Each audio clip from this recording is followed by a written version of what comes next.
Hello. So today I want to talk about all of the combat changes in Kuro no Kiseki to Crimson Sin. First we'll talk about all of the new addition in field mode or field battle, and then I'll talk about in turn-based mode / command mode later on. And then later on I'll talk about some of the Quartz edition, Holow Core changes, blah blah blah. So let's get started. Okay, so first thing first, we all know how the regular charge attack work in the game, right? So you have your charge attack gauge, yes, that right hand side. You can charge it by attacking enemies with your normal attack, or if you perfect dodge, you can... Yeah, the timing kinda suck for me. Oh, if you perfect dodge, you will fill it up instantly. Okay, that's how the gameplay loop in Kuro, right? So we normal attack enemies, and then once we fill up the bar for the charge attack, you use our charge attack and then stun the enemies, and then go to turn-based mode or command mode. We have the new addition in the game is, they call it cross charge. So cross charge, for me, the way I describe it is just a fancier charge attack. The difference between cross charge and normal charge attack is that you can only trigger cross charge by perfect dodging. So if you have full charge attack gauge, it doesn't matter. Well, the rule is that if you perfect dodge, you will fill up your gauge instantly, right? So cross charge is basically, to trigger it, you need to perfect dodge. The bar will be full, the gauge will be full, and then you press triangle, and then the active character will switch to the other party members you have, and the other party members will do their charge attack. It's fine. I think it's good option to have, but it's just to spice things up a little bit in the game. I enjoy it. It makes the combat in field battle fancier, but other than that, you still have to play most of the game in command mode. Yeah, the timing is kind of weird for some enemies, because some enemies have like one hit animation on their it has a cooldown. Some enemies have one hit animation only, but some enemies have multiple hits on their attack animation. So you either need to perfect dodge away from their range, or sometimes you get staggered. Anyone remember the plant monster from Trails in the Sky? The one that shoot bullet seed at you? Yeah, that one. They are in this game. So I try to perfect dodge against them. Maybe if you stand away from them, maybe you can perfect dodge and then stun them, but sometimes you get caught in their bullet hell. Takes a while to get used to. But yeah, TLDR is, for some enemies there are some animation differences that you thought you're not gonna get hit, but you get hit, and then you get staggered, and then you cannot perfect dodge, blah blah blah. The timing, you will learn towards it. It's good. And there is a secret achievement where you need to perfect dodge or use cross charge for like 150 times. So yeah, once while trying to grind it up, you will get the timing. So yeah, that's it. Any bonuses you get from using cross charge? Well, your switch party member, the one that will do the follow-up attack, their charge attack will get increased damage. That's all. So it's good if you want to speed things up when it comes to farming, or you just can ignore enemies, But other than that, that's all I think for cross charge. Fancier charge attack, fill up. Well, the rule is if you perfect dodge, you fill up your charge attack bar, but you can only trigger cross charge while perfect dodging. If you have full gauge, but you did not perfect dodge, you can only use your charge attack. Yeah, some enemies are really hard to trigger, but some enemies that have one single animation, it's really easy to trigger in my opinion. There are some enemies that have 2 hits. You thought you dodge their initial hits, and then this follow-up hits hit you, and then you get staggered, you cannot perfect dodge or whatever. So play around with it, get used to it, and I think most people can get the timing right. So yeah, that's all. I'll put the summary of the charge attack, and cross charge on the screen.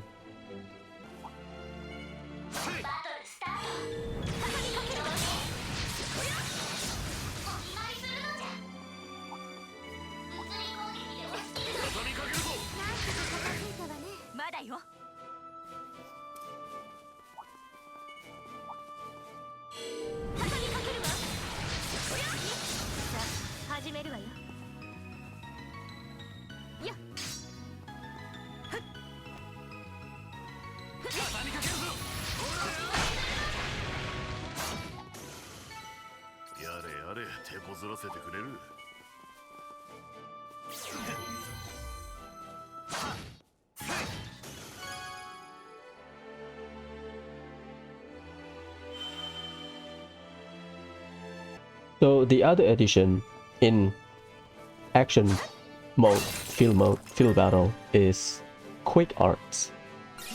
Basically, quick arts allows you to use art in field battle. But before we talk about how it works or whatever, before we talk about that, I want to show you this. Every quick arts comes from every art driver. So essentially every art driver has their own default quick arts. You cannot switch or change quick art for each art driver. So if you want to use different element to abuse weaknesses, then you need to switch art drivers. So let's say you look at your notebook, you see, oh, this enemy is weak to water, but your character has no quick art with water element on it. What do? Switch to art driver with quick arts with water element. So you can see from the art driver, yeah, if this symbol,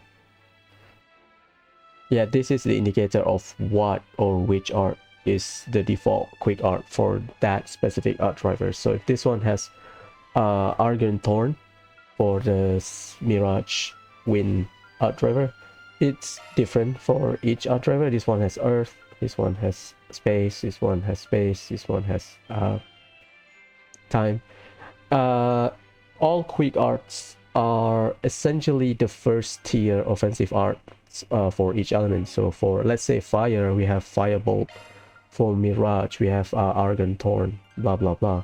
Like, so they are not meant to be like spammable. You cannot like spam Lotus Nova or El Dorado Arc or Jabberwock Arm on the field.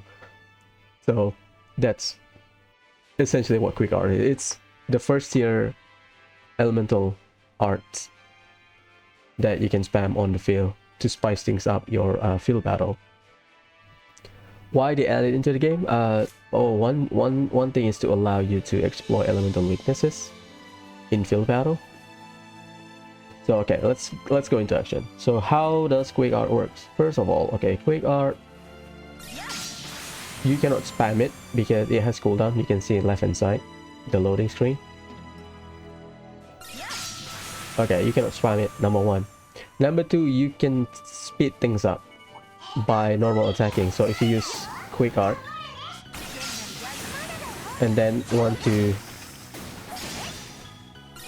speed up your charging time, you can use quick art, normal attack, and then quick art again. So that's I guess the intended way of doing it. I don't use that, but whatever. So how does the EP is calculated? EP for quick art is not, it doesn't follow the same calculation. Like let's say Argon Thorn, we have 140. For, let's say, Firebolt, we have 15 in terms of EP cost. But quick art doesn't work like that. It doesn't affected by EP cut quartz.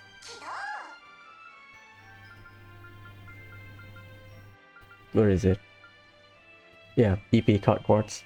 it doesn't get affected by that. So the default calculation is the EP cost is 30 EP per one enemies or per one enemy hit by the quick arts. So if you have something like Argenthorn that has big AoE, like Firebolt single target, right? Sorry, cooldown. Firebolt has small AoE, I guess.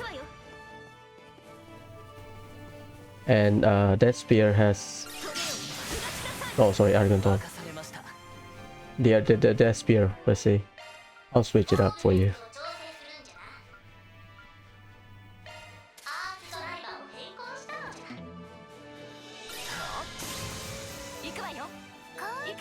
That spear has also quite a big AoE. So if you hit, let's say 3 enemies, the calculation is 30 EP for one enemy hit by the, like if you have big AoE, then you might hit more than one enemies. So the cost is triple or 30 times however enemies you hit. Sorry, trying to pay attention to this. So that's there you go. Okay, done. So I'll put a summary on the screen. Basically, it's 30 EP per one enemy hit. So if you have art that has big AoE, it will cost how many 30 times how many enemies you hit within that quick arts. But if you have something like Firebolt, which I think single target or probably small AoE, if the enemies are close together, it will cost either 30 or small AoE. Either 30 if your Firebolt hits a single enemy, or 30 times 3, which is 90. So it doesn't get affected by EP cut quartz, it doesn't get affected by the regular EP cost from arts. Like Argenthorn is 140 EP, but no, it's not. Okay, let's test it out. Let me show you on the screen. Okay, my Elaine has 950. Sorry, 905. And the Argenthorn is 140. So I'm gonna use a quick art on these 2 enemies. This is 2. Okay, I hit 2, right? So that should be 60, right? Yeah. Math checks out. So you can spam it. They are achievement that requires you to basically farm or use quick arts 500 times. So you might want to run like 100% EP cost reduction. It doesn't work with quick arts. All of the EP cost reduction quartz only works in command battle. It doesn't get affected by quick arts in field battle. So yeah, be wary of that. So like I mentioned, if you like the idea of spamming quick art, just normal attack after you cast your initial quick arts to make the cooldown faster. And then yeah, you can see the bar on the right hand side when I normal attack. They went up a little bit faster. So yeah, that's basically what they add in quick arts. Okay, so next we have EX chain. What is EX chain? So before I talk about EX chain, I want to show you the regular assist we have. So in the game, if you are Scrum Link to your party member, when your ring manifests, I guess, or when your Scrum Link appears, that shows you that you are linked or connected to your other party member, we have the regular assist. This is the regular assist. While you are linked and you do normal attack, your party member will follow up with a normal attack. While if you use your craft while you are linked to your party member, they only have boost. They only boost you, get damage increase, blah blah blah, right? So that's the assist we know, assist system or the support system we know from the first game. So for this game, for Crimson Sin, they introduced a new aspect in turn-based mode called EX Chain. What is EX Chain? think of it as a fancier assist system or a follow-up attack. Like in the regular follow-up attack or assist, you can only assist with normal attack, but if you use craft, as I showed earlier, you cannot do anything. That you only get boosted, you don't have any extra attack following up the craft. So EX chain is a little bit more fancier than those two. Let me show you. There are a few rules you need to follow. There are 3 conditions you need to fulfill. First of all, you can only activate EX chain when the enemy is stunned. So you can see I stunned this enemy. You can see on top of the head, the EX chain is not light up. That means you do not fulfill the condition. The second condition to trigger EX chain is you need the character you control, only the character you control, not any other party member, must be in boosted mode. Okay, Van is boosted, but we still have not fulfilled the condition because the EX chain is not light up. The final condition, the third condition to fulfill the condition to trigger EX chain is you must be scrum link to your party member, anyone, but your the party member doesn't have to be in boosted. The boosted character must be the one that you control to trigger the EX chain. Okay, so TLDR, how to trigger EX chain. You have to use normal attack or craft on a control character. Okay, I am controlling Van right now with Scrum Link, okay, while boosted to hit stun enemies. So if the enemies are not stunned, you cannot EX chain them. You only do the regular assist. If you do not have boost or you are not boosted, you cannot trigger EX chain. You will only use you will only do the regular follow-up attack. If you are not Scrum Link, you only attack normally. So the partner, let's say I am linking up with Swin. Swin doesn't have to be in boosted mode, only Van. Okay, everyone get that. So how does, okay, we have the summary of how to trigger EX chain. So you can do normal attack, we can use craft. Okay, let's do craft for now. So this is EX chain. Each character has their own like default craft. Sorry, not quartz. Default craft that they will only that they will use in EX chain. So yeah, Van has one, Agnes has one. Yeah, you cannot change it. So it just after a while it gets boring if you see the same animation over and over. But you get it. So any other effect from EX chain, you deal more damage to the opponent and their surrounding. It has some AoE. Number one, it has some AoE. So let's try those two. Let's try to stun one of them.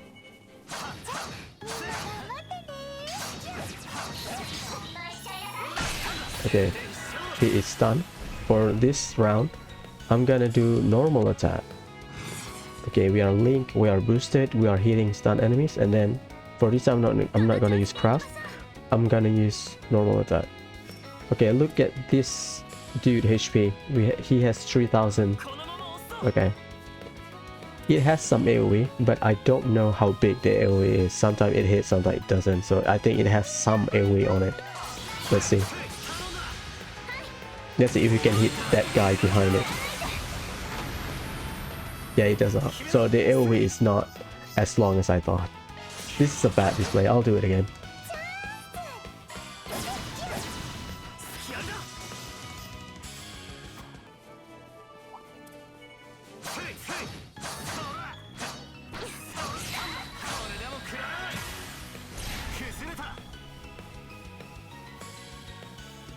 Okay. Now they are quite closer to each other, right? Okay, so I'm gonna do another normal attack. And I want to see if I can trigger it. The AoE EX chain. Yeah, okay, it hits the butterfly behind it. So yeah, it has some AoE, but it's not as big as some people thought. But it's good, you know, extra damage is good. So yeah, that's the exchange. So the summary to trigger E exchange is first must be done on the stun enemies.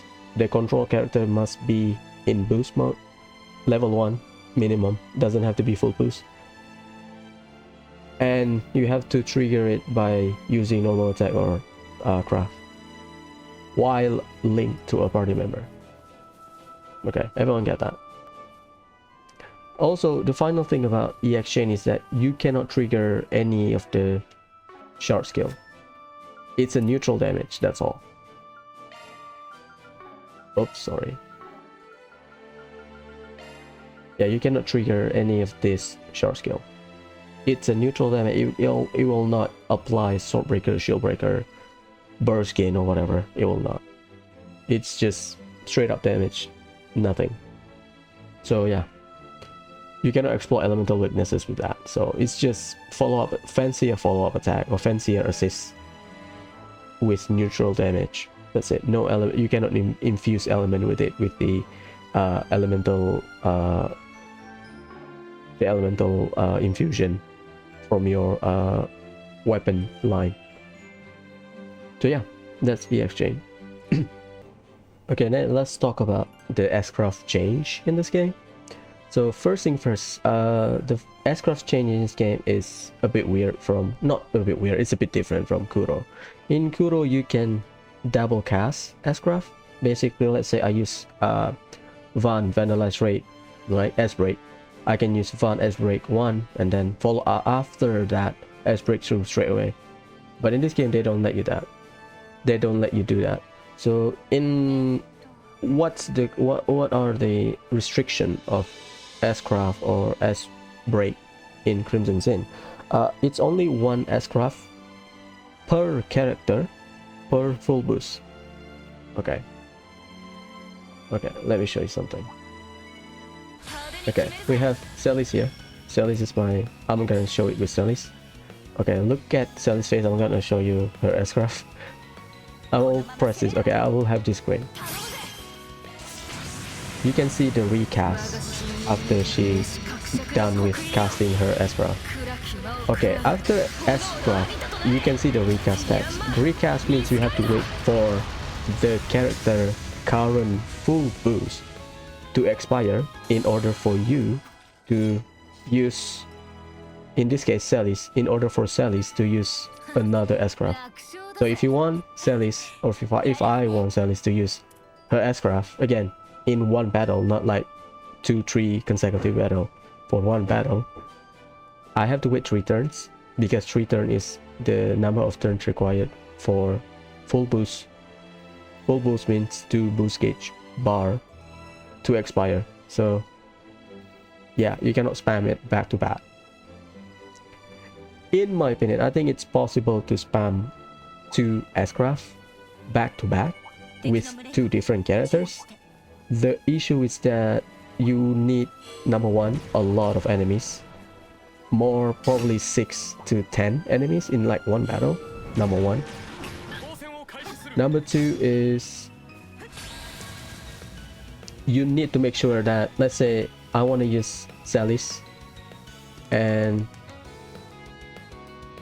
Ⅱ to be like 2 S-Craft back to back. I want to use Celis S-Craft first and then Ⅱ. The condition for me the condition that I need to fulfill to allow me to use Ⅱ S-Craft after using Celis is that I need to deal enough damage to the current enemies without killing them. This is assuming nightmare playthrough, blah blah blah, right? I need to deal enough damage to the enemies so that I can still get at least 2 S boost gauge filled up, because we started with 3 S boost gauge, right? We started with 3. So if I use S-Craft with Celis, that means I only have 1 left. So Celis S-Craft needs to deal damage enough for to charge our boost gauge bar, so that Ⅱ can follow up with another full boost and S-Craft. Yeah, so it's not possible And I believe because of this change, there are some mechanical changes that they add and nerf for Holow Core and Quartz, but I will talk about it for Holow Core and Quartz later. Which is, I think it's unfortunate, but you know, things happen. So generally speaking, it's impossible to spam S-Craft with one character back to back like in the first game. Because of the limitation, you need to have your full boost expire, which is unfortunate, but it happened. But I think it's fine in the sense that the quartz make up for it, in my opinion. So I'll explain about it later, but generally speaking, the TLDR for S-Craft changes is that you cannot spam S-Craft back to back, unfortunately. Okay, next let's talk about dual arts. What is dual art? Okay, before we talk, okay, I'll talk about the regular art first. Okay, so in Crimson Scene, some arts get nerfed in a sense, and some arts get buffed. So basically, for in the first game, the best way to get or to maintain or like get high chain hit is to spam lower tier arts with cheap EP costs like Aerial Dust, Obsidian Ray, and Cataract Wave. So Aerial Dust, Cataract Wave, and Obsidian Ray. To basically you get a decent amount of chain hits, number one. Number two, because Obsidian Ray specifically is good because delay, right? So basically in the first game you use this mid-tier art. So Aerial Dust, Obsidian Ray, Cataract Wave, they have lower EP cost but have like 6 to 10, 11 chain hits in the first game. But in this game they nerf it. So because not everyone can get Cataract Gain in the first game because of the quartz limitation, blah blah. So not everyone can get Cataract Gain. So in terms of EP cost, it's a thing, you know, because you want your character to be self-sustaining in like a longer combat.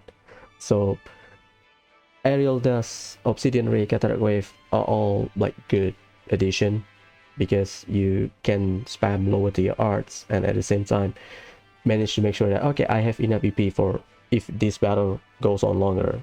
And because they are cheap, and they are cheap, number one, they have high hit chain counts. It's really good.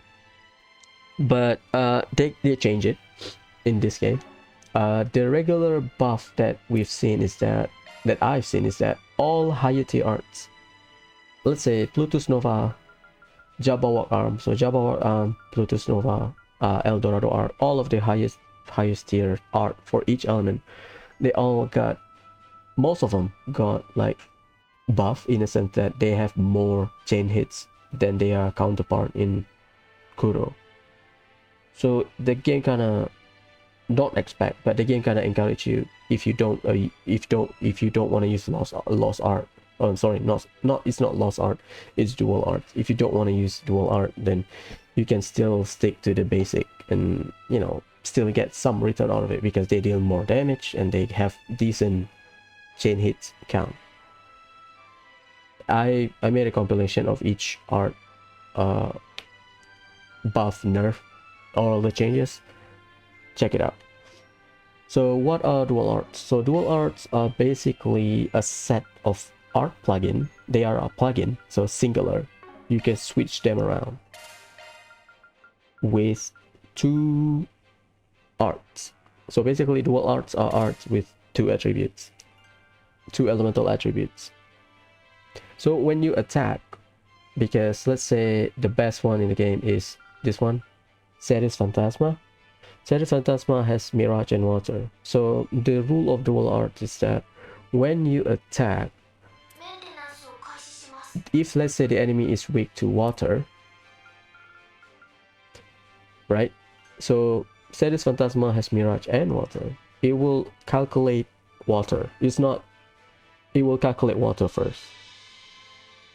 So let's say the enemies is weak to water and mirage. Let's say water weakness is 200 while mirage weakness is 120. It will take the highest one. So how it works is that, let's say we have two different type of enemies. The first enemy is weak to water. The way it is calculated is that for buffing we have water and mirage, right? So for buffing, it will only trigger one. It will trigger water. Okay.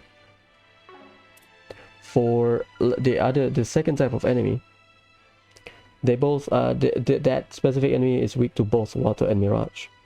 So what the game do is that it will only consider the element with the highest elemental weaknesses. So if the enemy is weak to water, like my example earlier, if the enemy has 200 water weaknesses while only 120 mirage weaknesses, then it will only apply the water calculation in terms of damage. So in my opinion, dual art is good in a sense that it lets you cover more elemental weaknesses. Like if we use standard art plugin without dual art, you only have 2 elements maximum, 3 if you use your custom slot, 3 or 4 depending on your custom slot, right? Or maybe more depending on the custom slot. So dual art solve the problem of basically it solved the problem that we have in Arcus system with the master card and the art plugin option, the art driver option we have in Kuro. It lets art user or caster to have more elemental arts so that they can exploit weaknesses better. So they are all pretty good. I made a compilation, you can check the video. Their elements, their effect, their chain hit count, it's really good. Just use it. I do not, at least for me, I do not use any of the standard arts in the game because I know dual art, they basically really want you to spam dual art throughout the game. So right, it's really good. Let's show you one time. So Cetus Phantasma, I talk about Cetus Phantasma. Cetus Phantasma is good and the best in the game because it has the highest chain hit per enemy. You have 12. Okay, it's 12 per enemy. It also can remove buff and at the same time debuffing your enemy. So in like a longer term combat, rather than delaying opponent, if you can debuff your opponent stats, all of them, you have better, I think it's a better option compared to just delay. Like delay just means you rely on RNG to proc delay, right? But if you can dumb down your enemy's damage output and decrease their defense and art defense, I think it's a lot better. At least that's how they intend Cetus Phantasma would be, because I think they know, oh, okay, people have been spamming Obsidian Ray non-stop in the first game, so might as well spice things up. So yeah, that's dual art. It's really good. It's really broken in a sense. I have a compilation of their effect and chain hits per enemy, so yeah, check it out. Okay, we're back to the ever beautiful and mesmerizing American Garden. So I talk about all of the combat features, addition, changes in Crimson Sin. So now let's talk about the elephant in the room, which is Quartz. So I'm gonna use Fawn and for now to show all of the quartz. So I'll separate it into each element. I'll put the translation of all quartz on the screen. So in terms of naming, there are some quartz that I follow their like actual name, or at least in my case. Again, contextually I play in Japanese, so we have no official name, but contextually I play in Japanese.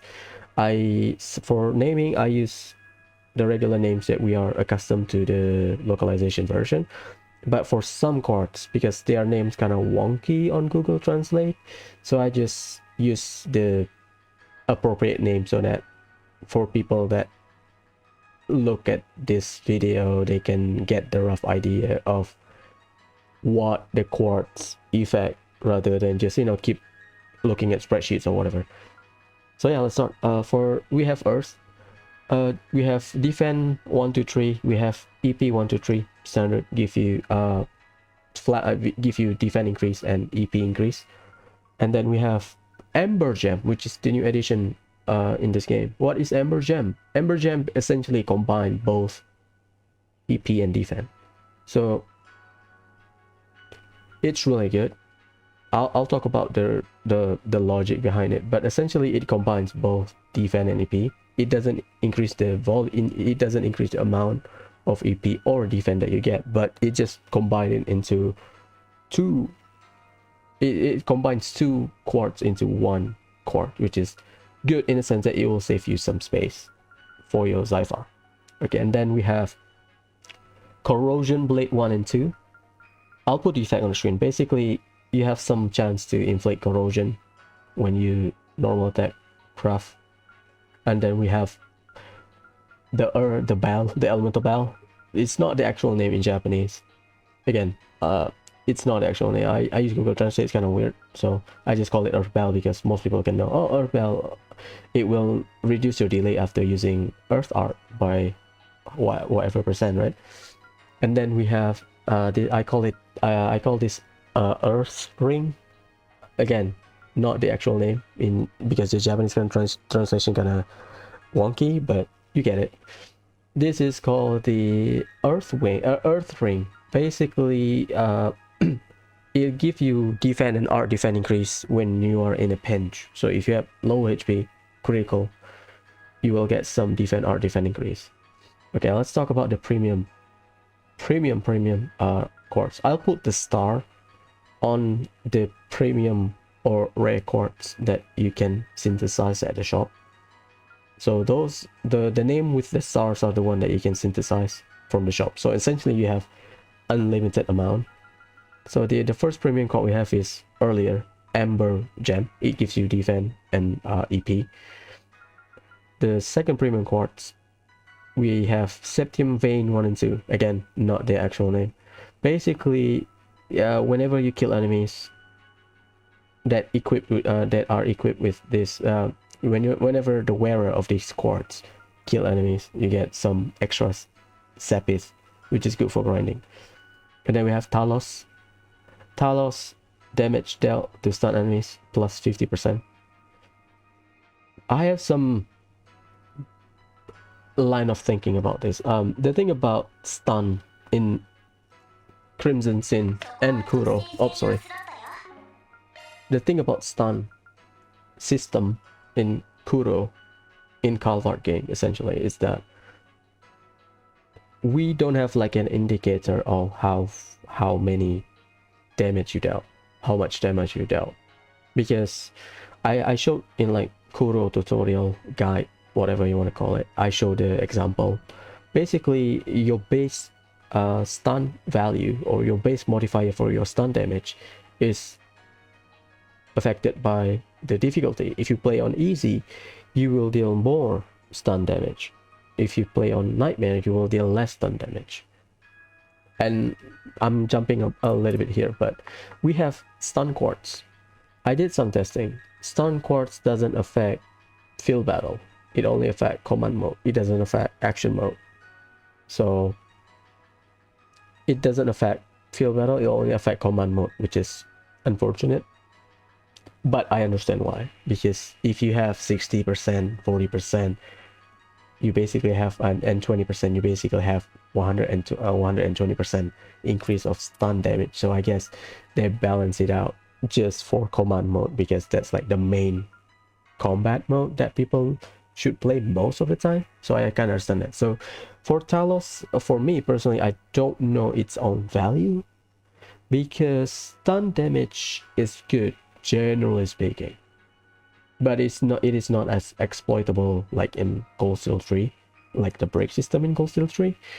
But it's good. Extra damage is fine.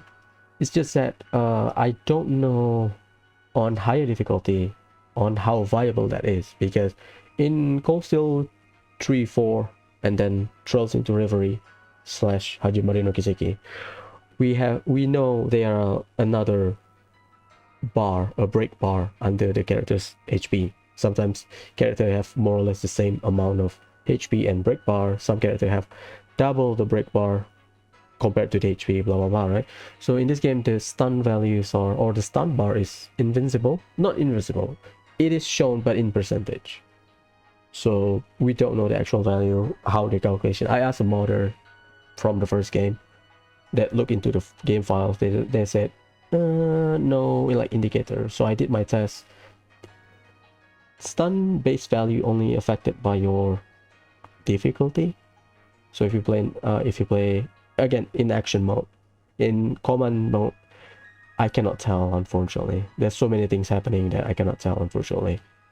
So at least in action mode, stun base value are affected by your difficulty. So if you play on very easy, one charge attack should be enough to like, at least more about enough to like stun a small enemies, and maybe halfway for like medium enemies, blah blah blah. So yeah, so going back to Talos, it's good if you can trigger it, but if you have other options, then yeah, do other options. Okay, next we have Limbound. Limbound, I have 17 of them. Limbound is good. Increase your damage, increase your basically your art damage by 50%, but increase your delay by 1.5. It's really good. In my opinion, it's best in slot for everyone that use art. And then we have Hekaton Kair, or I just call it Hekaton Kairas because, you know, demon in Megaton game. Increase your HP shield effect by 1.2. So shield effect, I believe reset has 2000. I think they buff it in this game. I don't remember the HP, sorry. So basically times 1.2 of their base number. So you get bulkier shield, aka you get extra layers of HP. Especially, I think it is useful on like highest difficulty nightmare or whatever. But you know, you can also stack HP card. So yeah, so that's all of the, I list down, I'll put it on screen. That's all of the premium quartz and all of the regular quartz available for Earth. So overall, I think Earth is not unfortunately, unexpectedly, they really changed the value of Earth quartz in Kuro, starting in Kuro, in Calvard game, compared to Cold Steel. Because in Cold Steel, Earth is basically defense and breaker, and I think petrify and poison, if I remember correctly.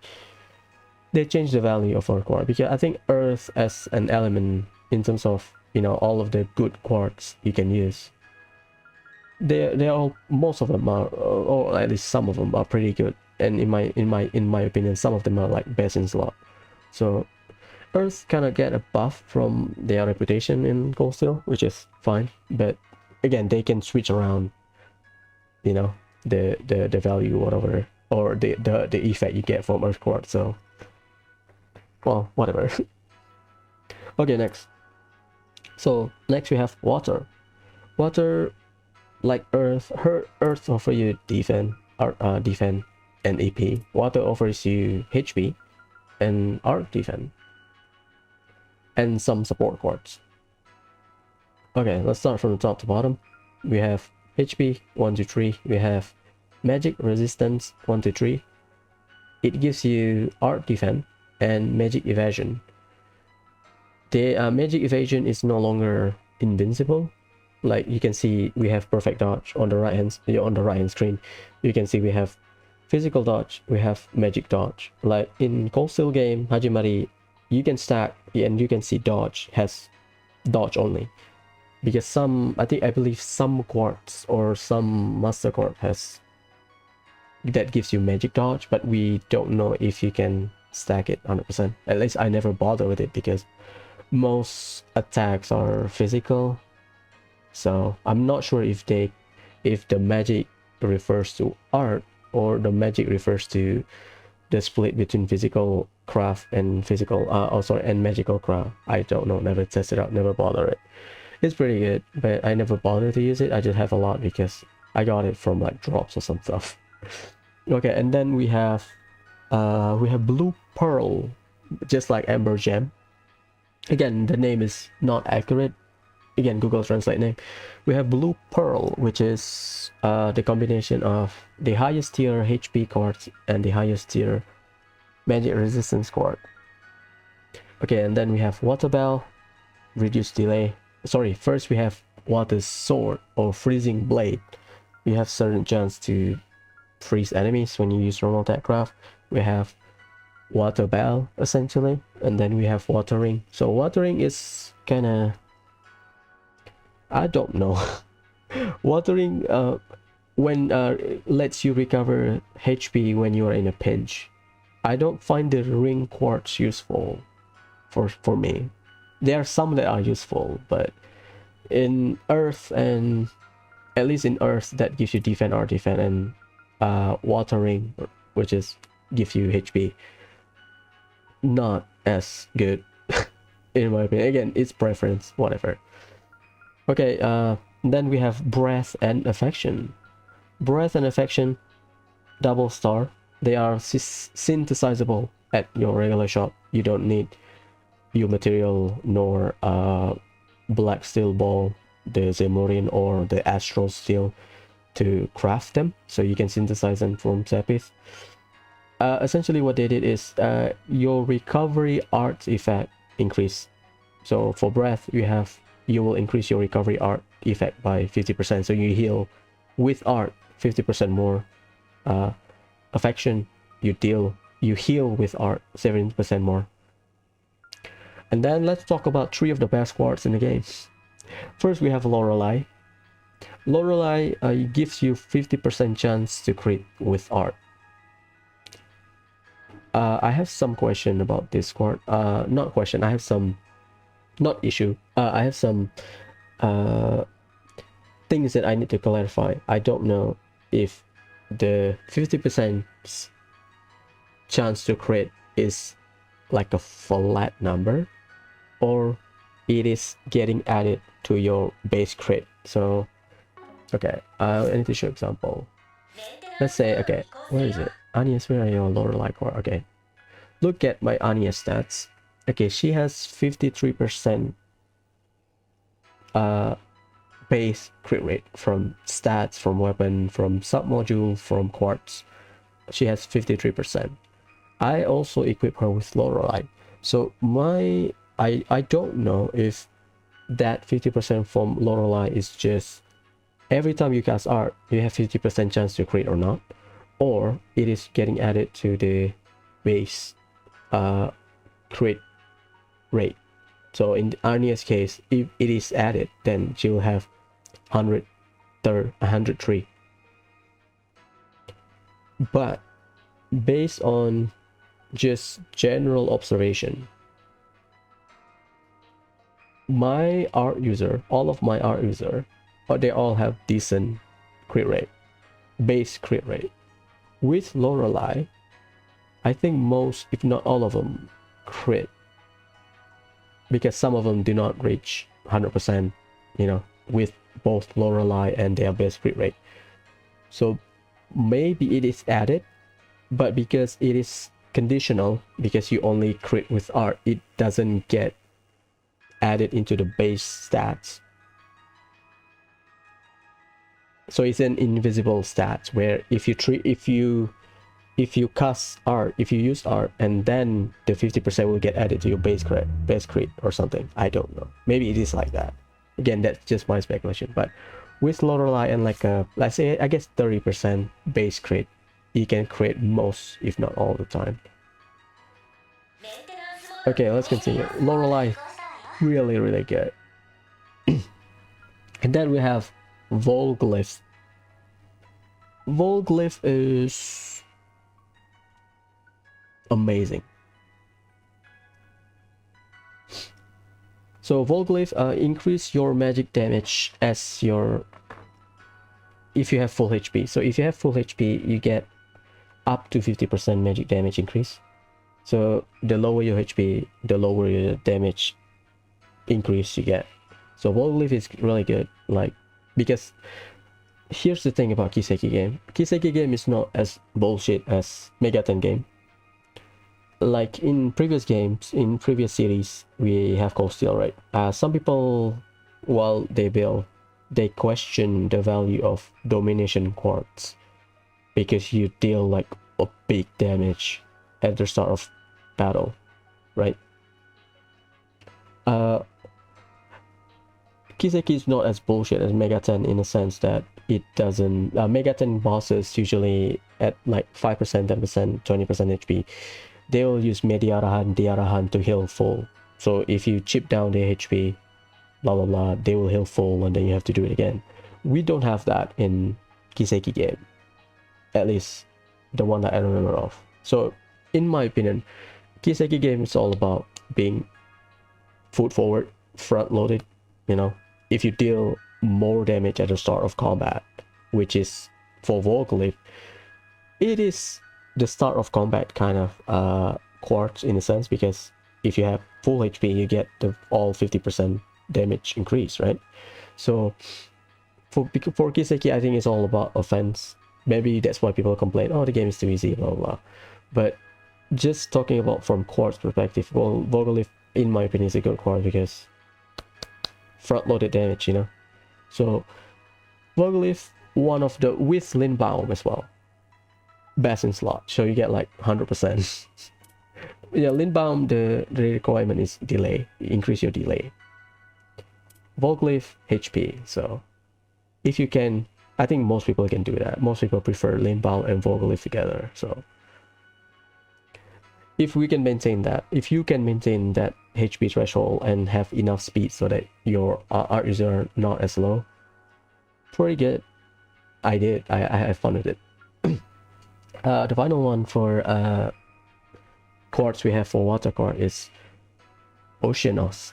It's Oceanos. I'm not sure how to pronounce. Is it Okeanos or Oceanos? Let's call it Oceanos because, sorry pronunciation, I'm sorry. Okay, I'm gonna call it Oceanos. Oceanos quartz, new addition to the quartz set in Crimson Sin. The effect is short skill activation rate plus 20%. It's so good. Okay, let's do, okay, dry fly. Basically what Oceanos does is, let's see, okay, this is Arc Feather level 1. Okay, I have Arc Feather level 2. Let's do level 2 as a sample. Basically what Oceanos done is, this is at no boost base value. Oceanos does is, what Oceanos does is, it adds flat 20%.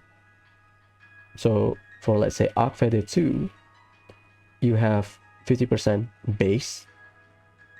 So Oceanos, you have, with Oceanos quartz equipped to the character, you have 70% base, no boost. Character doesn't have to be in boost. Because you can see bottom right, you can see level 0, no boost, 50%, level 1, 90%. So you, for at least Arc Feather, for all characters, you basically can get 100% trigger with just level 1 boost, which I think is a game changer. So that's just one example, but it increased the activation rate, the base activation rate for your short skill. As the kids call it, pretty pop. I agree. I mean, it's a lot. 20% can be like, you know, turn the tide into your favor if you don't trigger Arc Feather or Gather again, right?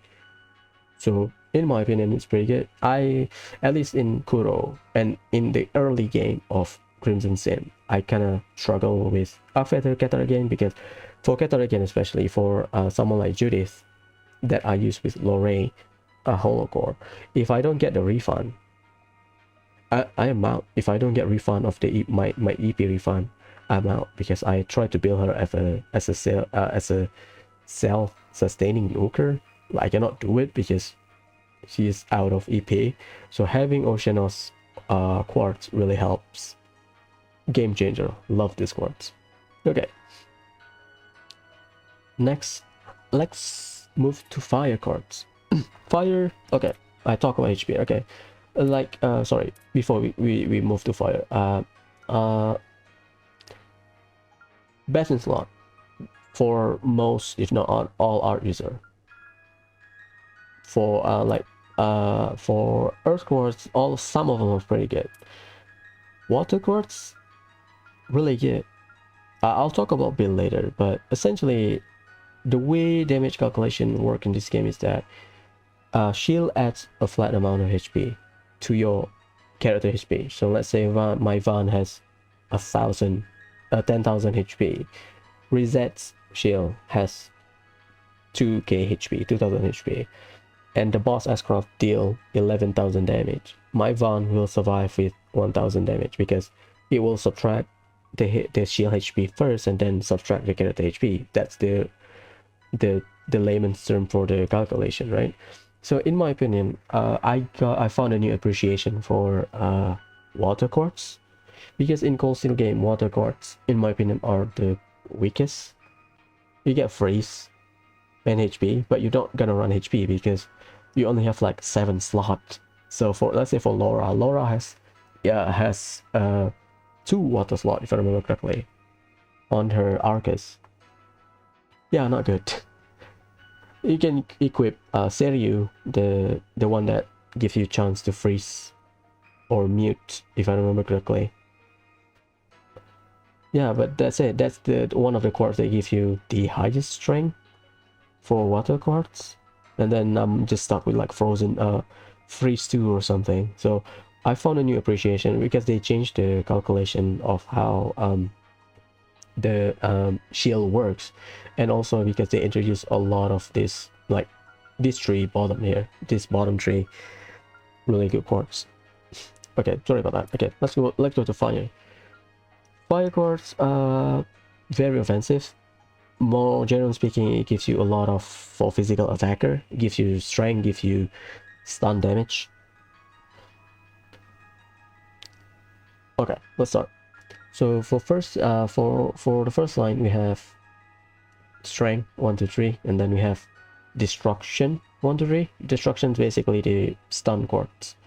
It adds X% stun value to your overall base stun value. Like I mentioned earlier, if you play on easy, you might have what, I don't know the number, let's say 150%. That's, you know, and as an example. So just add 60% to your 150% base stun value or whatever.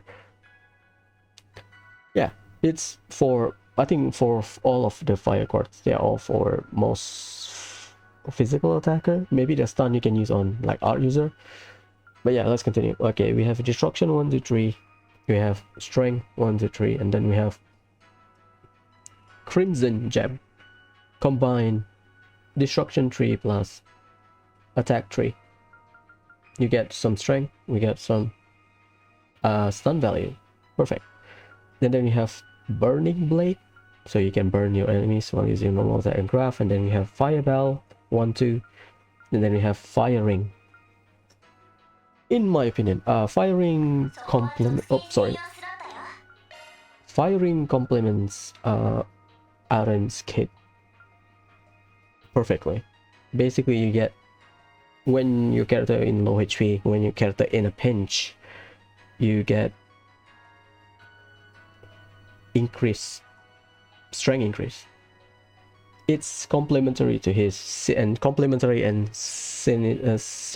has some synergy with his overall kit, and I can appreciate that. But because we have a lot of like good fire quartz, especially for physical attacker, it loses some value. But in like Kuro, firing 2 is good for Aaron, in my opinion. Okay, let's continue. This is the stars one. We have raging fire, and we have fierce flame. So what are raging fire and fierce flame? Basically, whenever you stun enemies in field battle or in action mode, when you stun enemies, you press square, you deploy your shard, you have that follow-up attack, right? So raging fire, fierce flame, it will increase that follow-up attack by 1.2 and 1.5. Is it good? I mean, it's fine, whatever. It's fine. In my opinion, it's fine. If you need that extra damage, if you can consistently stun, every enemies or every encounter, almost if not all encounters, and this is a good like cheap damage, you know. It's fine. I don't really use it because there are better quartz, so whatever. The bottom three, the premium one. First we have Sekitoba. Sekitoba is basically the gladiator headband in quartz form. It increases your CP gain by 5 times 5 when the character receives damage.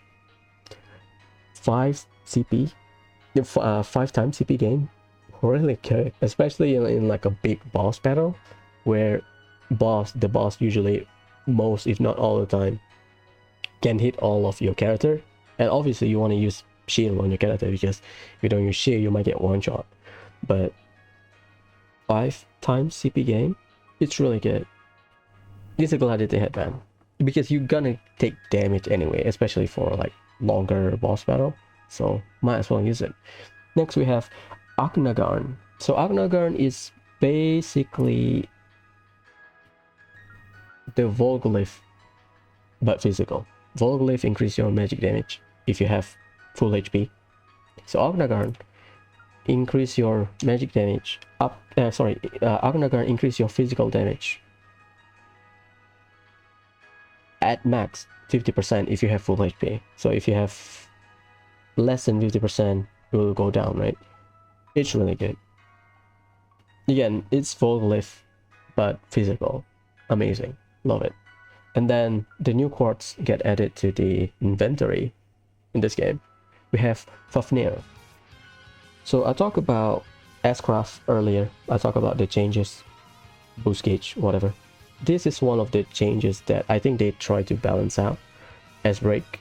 Like in the first game, getting back your boost gauge is kind of slow, at least. So the way, because I think they found a way to balance out boost gauge gain and S-Craft spamming. Like in the first game, we can spam S-Craft. Let's say in a situation, I start with Aaron, S-Craft 1, S-Craft 2, and then I swap him out after that. So I start with 3 boost gauge, 2 S-Craft, I got 5. So I guess the intent in the first game was if you start with 3 boost gauge and you can, because you can double craft or you can double cast your S-Craft, it's sort of like the game telling you, or Falcom telling you, okay, the intent for this to allow you to spam S-Craft is so that you can maintain your boost easier, because boost gauge gain is affected by damage. So if you deal more damage, the faster it will charge, right? So in like a longer term battle, and also if you take damage, you get some boost gauge gain. So in longer term battle, spamming S-Craft, starting the battle with like 2 S-Craft, it's like a good way to make sure that most, if not all, your character can at least be in level 1 boost. So I get the logic of why they change it. Well, I talked about earlier, they changed it because of this quartz, Fafnir. Why Fafnir? Fafnir is good in the sense that it increases your boost gauge gain when the wearer attacks an enemy. I talked about dual arts before. I keep calling it lost art, sorry. I talked about dual arts before, and dual arts you can hit the entire field. Number 1, it can hit an entire field. Number 2, it has very high chain hits, which is 12. So I think Fafnir is a way for Falcom to balance out S-Break with, again, Cetus Phantasma, the dual art Cetus Phantasma is just an example, but there are other ways to deal damage, right? But Cetus Phantasma with Fafnir is just a way for Falcom to balance out. Okay, we are not gonna let you dual casting S-Craft, but we give you Fafnir. So if you deal more damage, which you should be for Cetus Phantasma, because not only Cetus Phantasma is good in terms of chain hits, in terms of the element, it's good for its effect as well, because you can reduce. Just check my other video, I'm too tired to talk about the effect, but essentially it removes buff So basically you can cancel your enemy buff. Number 2, it can reduce all stats for your enemies. So I guess they have Fafnir and Cetus Phantasma primarily in their mind when they decided, okay, we need to change how the S-Break work. That's why we cannot double cast S-Craft. So Fafnir is one of the things that lead to that change. So that's the one of the change that I talk about. So Fafnir, is it good? Yeah, perfect. It's amazing. One of the best quartz in the game, in my opinion.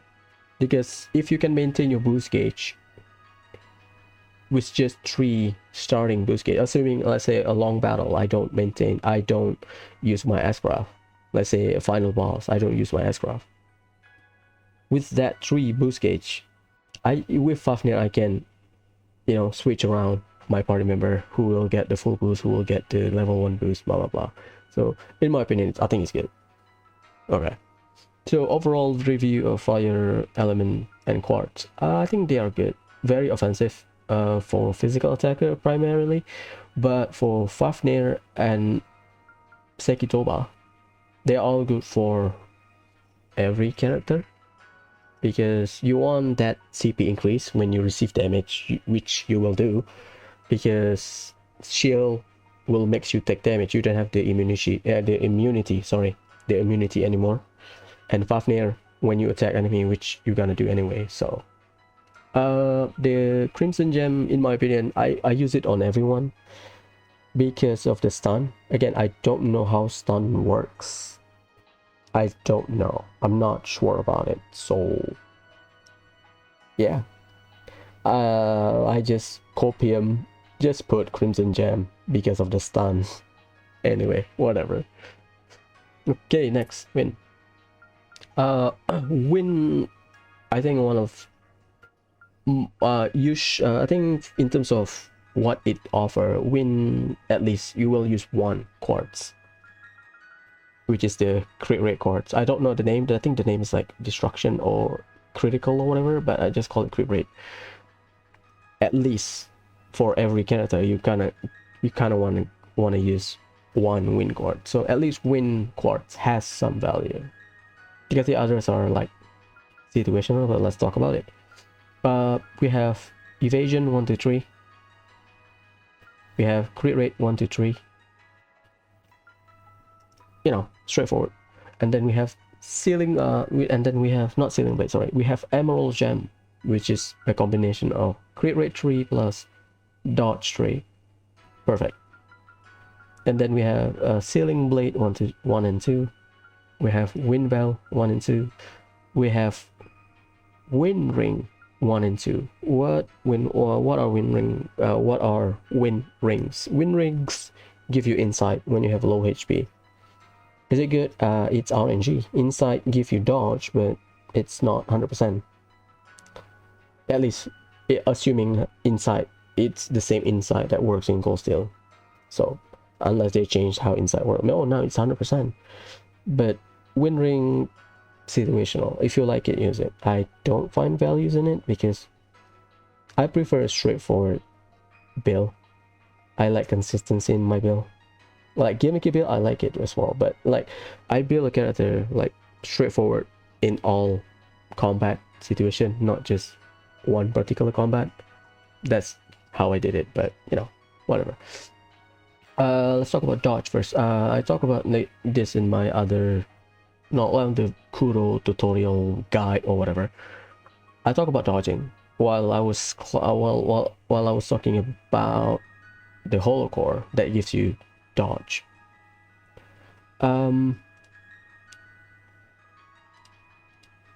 It's Cameo, sorry, I forgot it. I thought it's Karabia. It's not Karabia, it's Cameo. The Cameo Holow Core that gives you dodge. Dodge is not the way it works. As summary, in summary, dodge doesn't work the way it used to in Cold Steel, because in Cold Steel you can stack and get 100% dodge. Fine. In this game, I would say impossible, because looking at the quartz and accessory and boots, impossible to hit 100% dodge rate from your base stat if I do my math correctly. So they introduced Cameo as a Holow Core that gives you 100% dodge rate.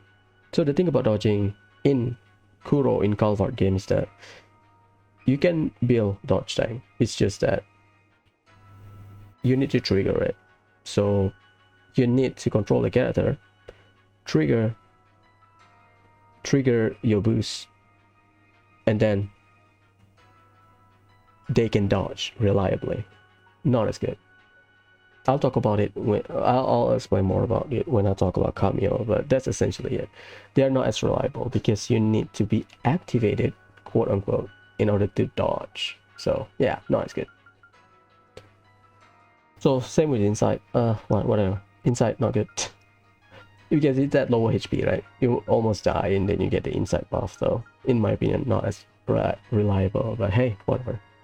Next we have 2 stars Quartz. The one that you can craft from or synthesize from shop. We have number 1, beautiful smell. During command battle, you have 90% chance to be targeted by enemies.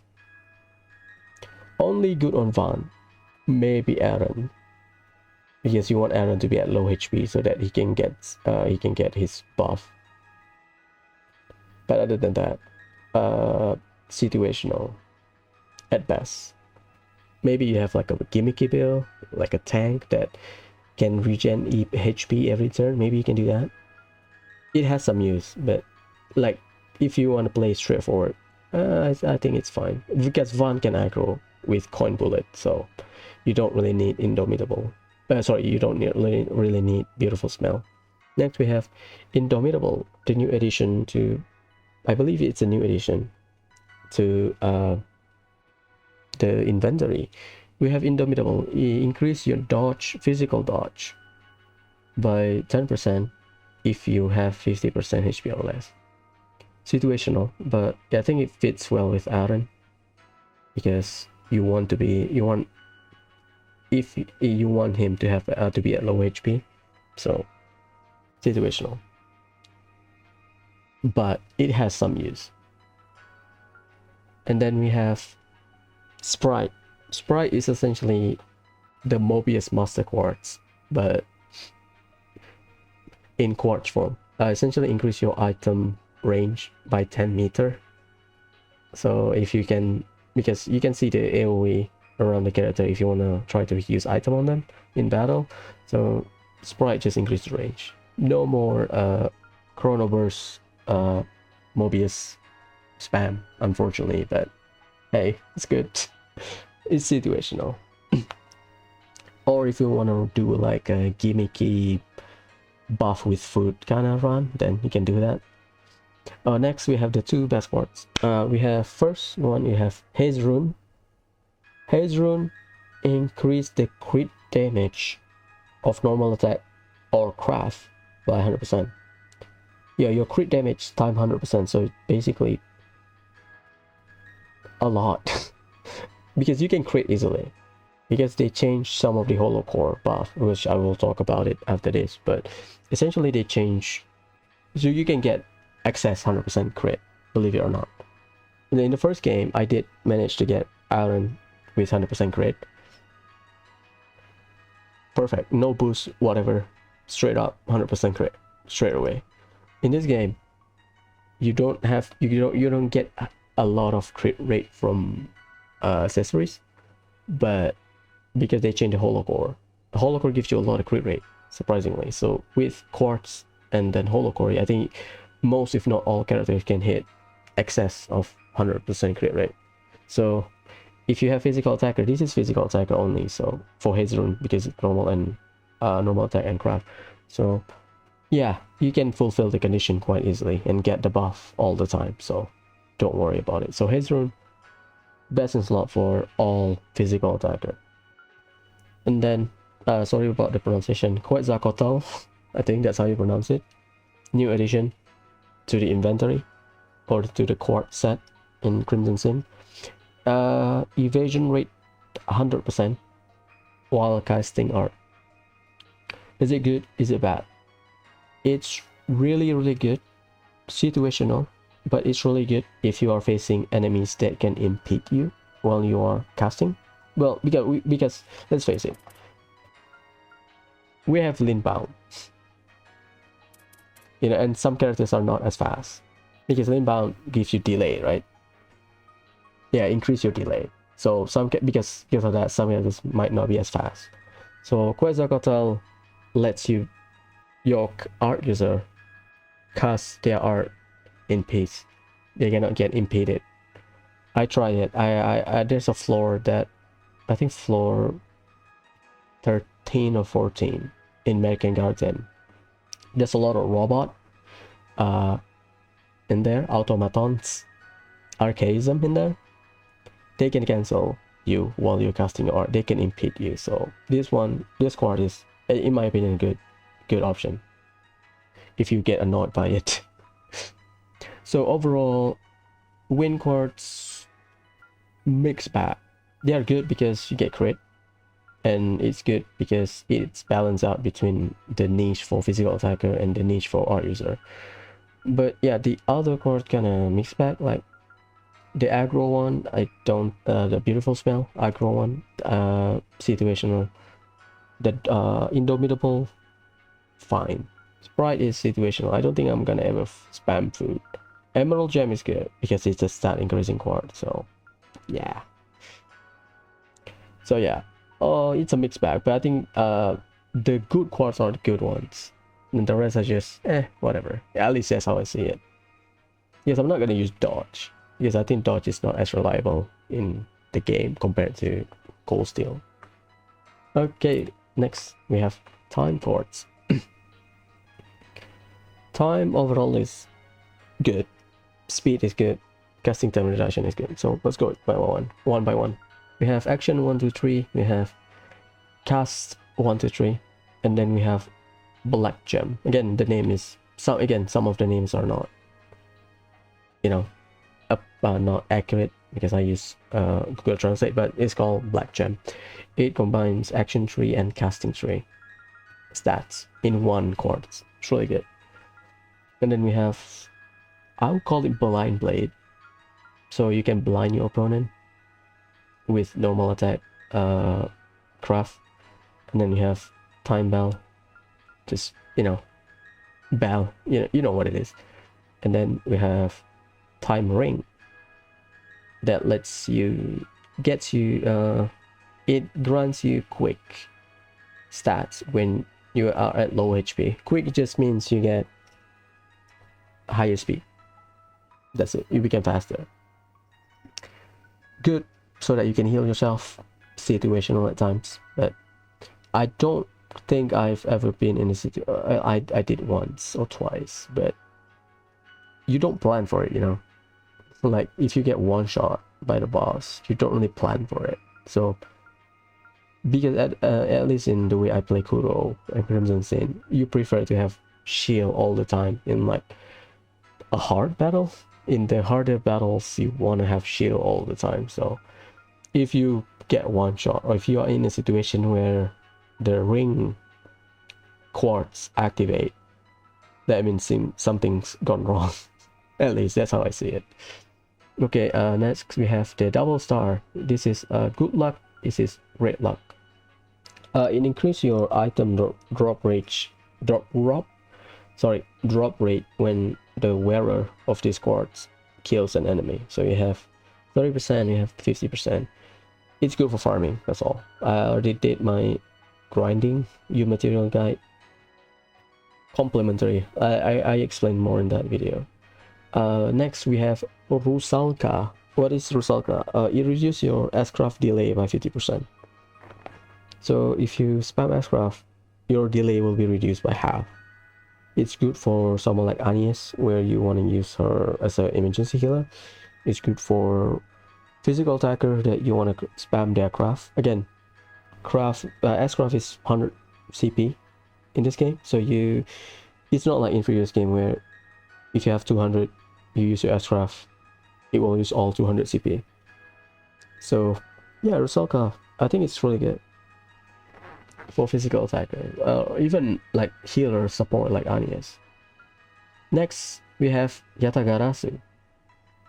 Yatagarasu is the Chevalier of Quartz. So it increases your physical damage as your HP decrease. So if you have 1 HP, you know, Gaius with 1 HP and then just, you know, spamming S-Craft. Yeah, Yatagarasu is like that. Chevalier Gaius. So if you have, like, we all know the build, you know, running around with 1 HP Gaius with Chevalier Quartz, Chevalier Master Quartz, so that he can get double his S-Craft damage. Pretty good. So Yatagarasu is like that. It has synergy with, or synergistic with Aaron. And then the new Quartz added, which is Azazel. What's Azazel? It reduces your normal craft delay by 20%. I know it shows on the screen 4 out of 5, but Japanese use the, I guess I call it forward sentence, while you use the reverse translation or whatever. We use the reverse. Japanese use the forward statement. I don't know how to translate it. Basically, normal craft delay is now 4.5 or 4 out of 5 or something, or 4/5. Sorry, but in the way we are accustomed to the localized version is that basically your normal craft delay reduced by 20%. It's pretty good for physical attacker because they all, yeah, it's good. Like, it just makes sense. So time Quartz best in slot. It's best in slot for physical attacker because we have Azazel, we have Yatagarasu, and we have Rusalka. But for all characters, pretty good because speed and casting. Straight up, that's it. It's really good. Like like Yatagarasu, so far I haven't found a content where I need them. Maybe I will have enough if I want to run like a meme build, like Shizuna, Aaron, Zin, Van with 1 HP running around as breaking or as crafting in American Garden. Maybe that, but in like a consistent build, not really. Maybe I'll do it when I do my New Game Plus runs, just for fun. So yeah, overall they are good. For physical attacker, all the premium quartz are all at least the 3. Just ignore these 2. Premium quartz are best in slot, and for black gem, best in slot for everyone. Because you want to have casting time for physical attacker as well, because why not? You can spam Arc Feather. So anyways, next, EP cut, which is in the Space Quartz. So let's talk about Space Quartz. Generally speaking, Space Quartz, good. That's all. Unfortunately, I'll talk about it later, but the premium quartz are not as good compared to other elements. So let's look at it one by one. So we have EP cut 1 to 3, and then we have hit rate 1 to 3, and then we have golden gem or gold gem, gives you EP cut 3, which is 40% EP cost reduction and hit 100% hit rate, and some crit, which is 8% crit rate. So gold gem gives you both, or all 3 effects. We have Minute Blade 1, 2. We have Space Bell 1, 2. We have Space String, lower HP or increase art strength when you are in a pinch. Is it good? It's good when you are running like a gimmicky build, like it's not Virgo. What's the other ones that works? Morgan and Magius. Yeah, it's good on that. If you run around with 1 HP Anias or something with this, yeah, you can get something out of it. It's gimmicky. And then we have the 2-star quartz. So we have Revelation and Oracle. What is Revelation or Oracle? Essentially, it's increase your art's AoE range by 1 meter and 2 meter. It's good in the early game. That's all I can say. It's good in the early game because you don't have you haven't unlocked all of the good dual arts, number one. Because at the end, at least for me, the way I play, at the end of the game, I'm gonna spam Ceres Phantasma all day, all night, regardless of the enemy's weaknesses. Unless they are immune, then I'll spam something else. But most, if not all content, Ceres Phantasma to the rescue. So Oracle Revelation has some use, but if you want to, you can. But it's a good like early mid game quartz, because you can get bigger AoE, right? Next we have Ratatosk. Ratatosk kinda weird because we have 20% chance to absorb physical damage. 20% chance, not as high. I think if it runs into like 50, then I might consider it. But I sort of understand why they only do like 20%, because if it's higher, then you can trivialize most content. So maybe that's why they use it 20%.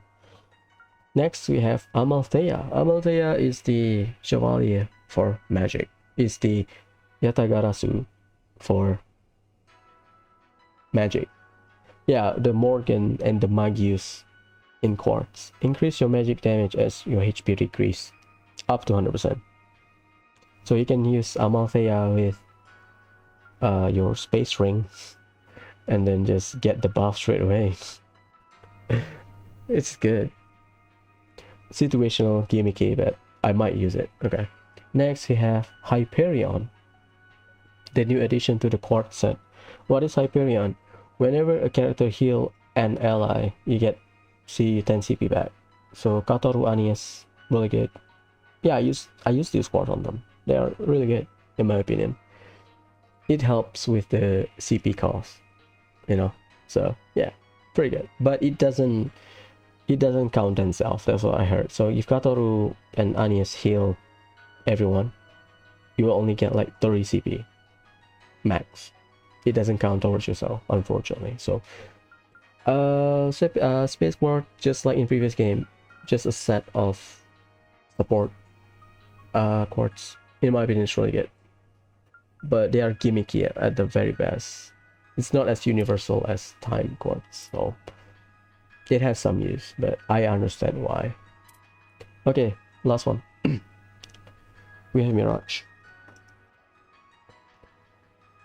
Mirage quartz, a lot of gimmick. That's all I can say. They are good. They are really good. That's all. Some of the gimmick I can see myself using it. Some of them it's too RNG. So let's talk about it. So let's start from the top. Let's talk from the top, which is mine 1, 2, 3. Straight give you art strength. We have impede 1, 2, 3. You have certain set chance, X% to inflict 10 delay to your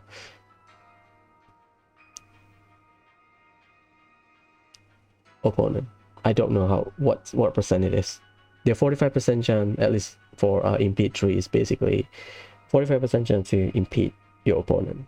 The delay one, I'm not sure. I think delay is RNG, right? So yeah. And then we have Silver Gem, combine impede 3 and mine 3. You get Silver Gem. Really good.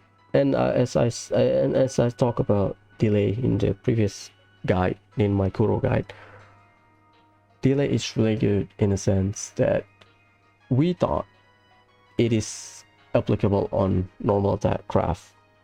No, it's not. It applies on art, so you can delay with art. And Arc Feather also gives you some delay. So just delay spam, baby. Never use that kind of sentence, my bad. And then we have Fear Blade 1 to 3. You can inflict blade with your normal attack and craft. We have Mirage Ring 1, 2. And Mirage Bell. Mirage Bell and then Mirage Ring. So with a bell, we get it. We all know what Elemental Bell does.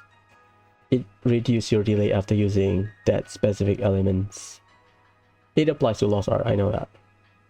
Just for note, it applies to Dual Art, not Lost Art, sorry. Ceres Sandy Santasma with Water Belt, you still get the buff, you still get the delay reduction. So yeah. Okay, next we have Mirage Ring. What is Mirage Ring? Grants you stealth when you are in a pinch. So stealth just means you cannot get targeted. That's it. Cannot take damage, I think, if I remember correctly. I don't pay attention to stealth because I thought, oh, okay, whatever. I never like abuse it. Maybe that's why I don't pay attention to it, but I know you cannot get targeted. But I think you can still take damage, I think. Oh, no. Sorry. You cannot take damage. I know because there are a few enemies that I fought that has stealth. So you cannot take damage and you cannot get targeted. So I think it's really good. But at low HP, so just like Inside.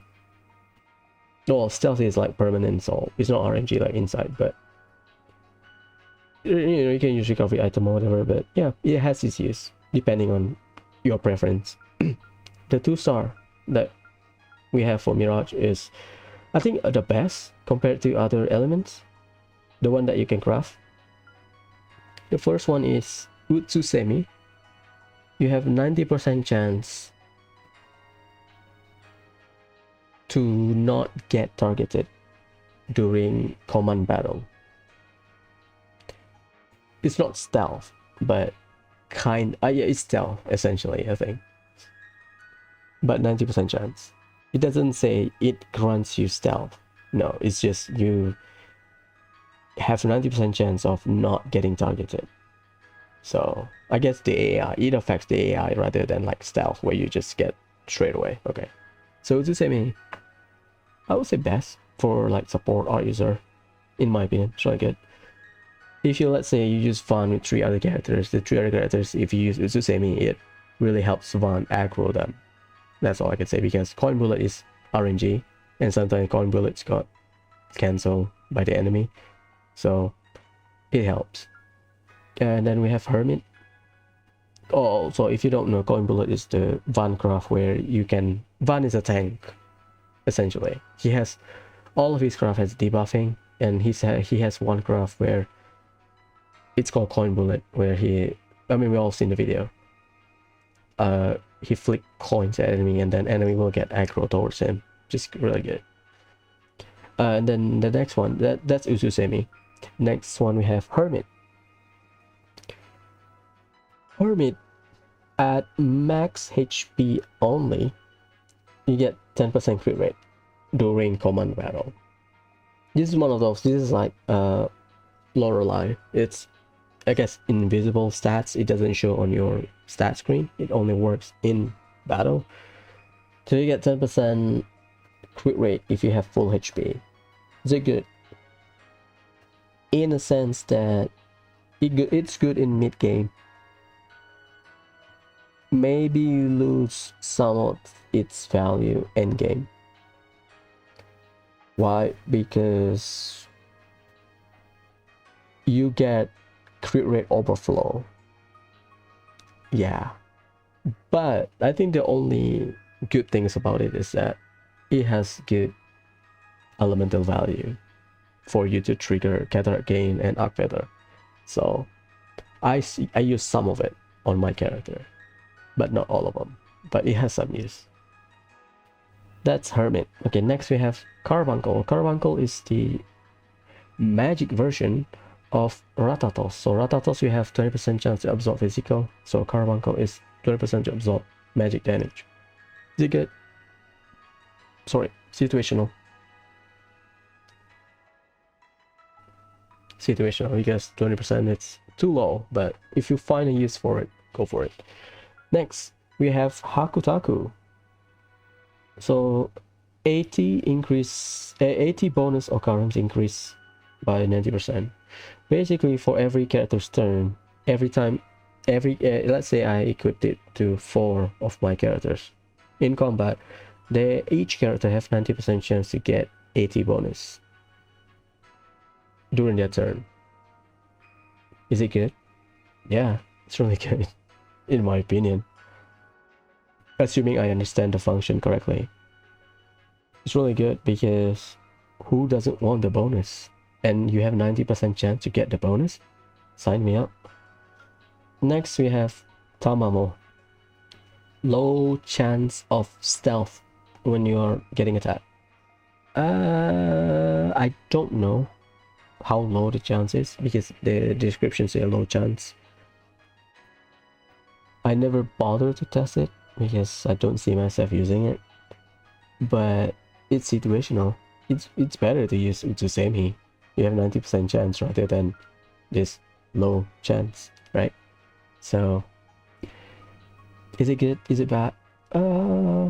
It's fine.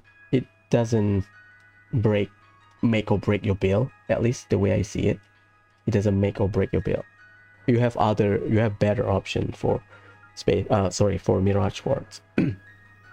So overall for Mirage Quartz, pretty good. I would say it's pretty good. It's really good. They all have like a good diverse effect.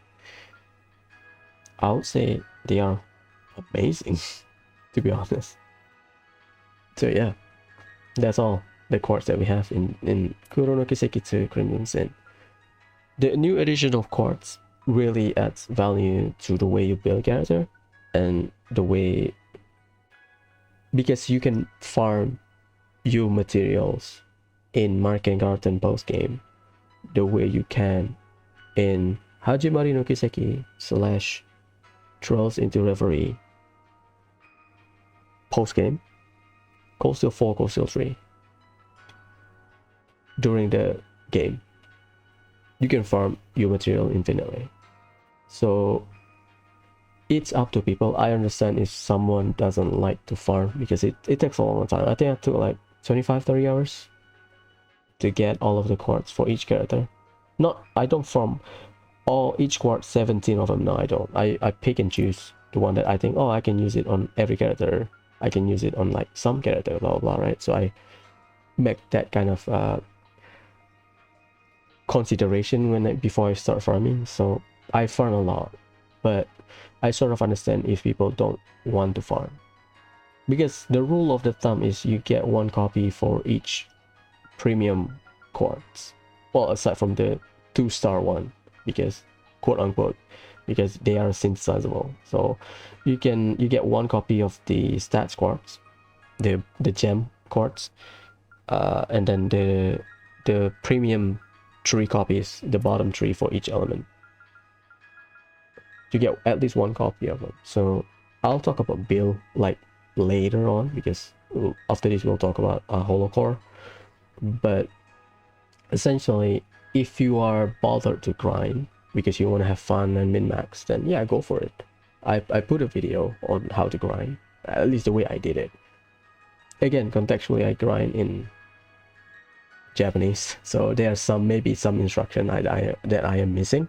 Maybe there are better or optimal ways of doing it, but I did grind. It took me like 20-30 hours, which is average more or less the same number. Like in Cold Steel 3, Cold Steel 4, it took me about 40 hours to gear up everyone. Hajimari, it doubles up my grind period, because essentially we got like an upgrade.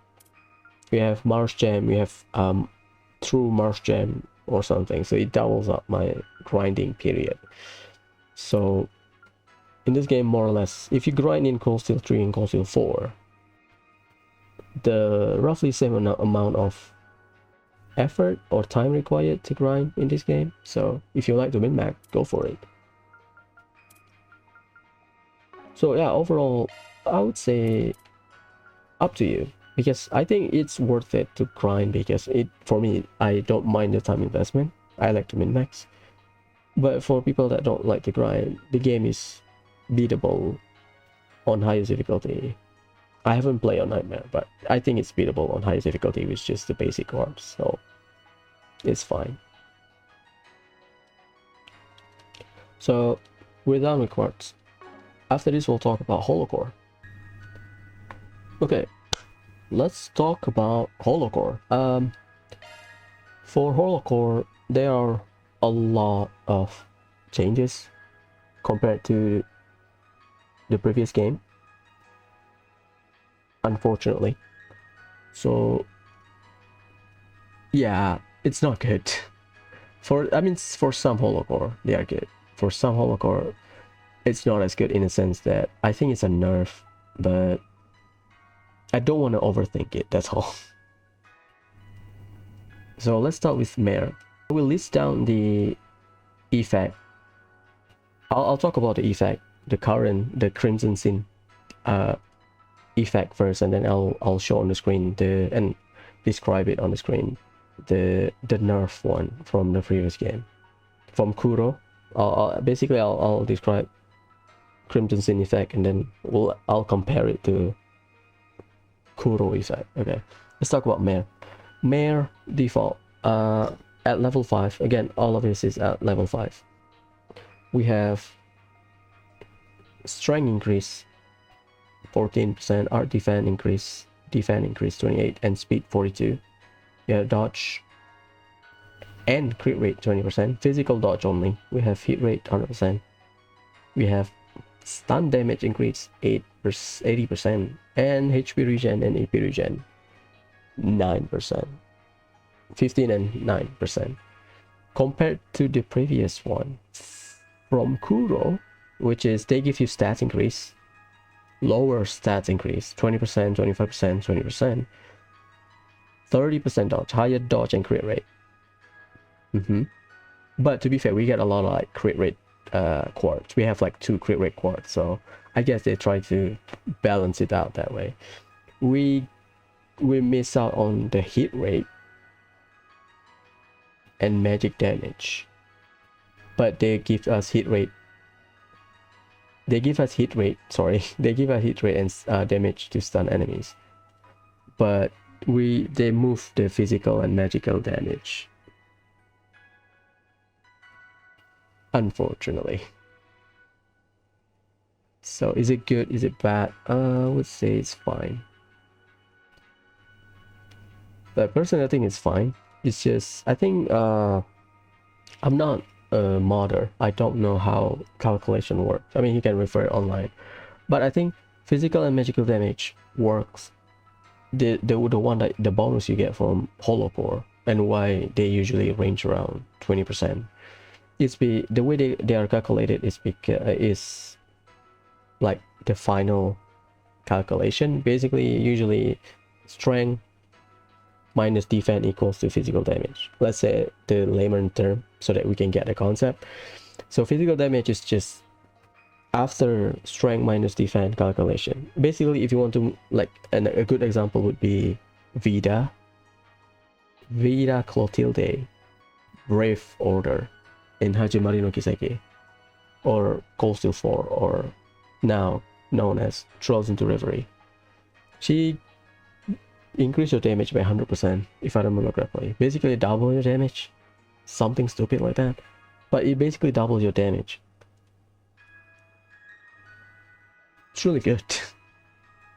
So I think the way it is calculated is that after you do the calculation, blah blah, those modifier, physical damage, magical damage, get added at the end, so you get like extra increase. I think that's why they don't give us like 40% or something, because it's too high. So Mare standard, fine. I think it's fine. You miss the physical magic damage, but you get hit rate, you get damage against stun enemies. And again, considering and factoring all of the quartz that we get, makes sense why they take away the physical and magical damage.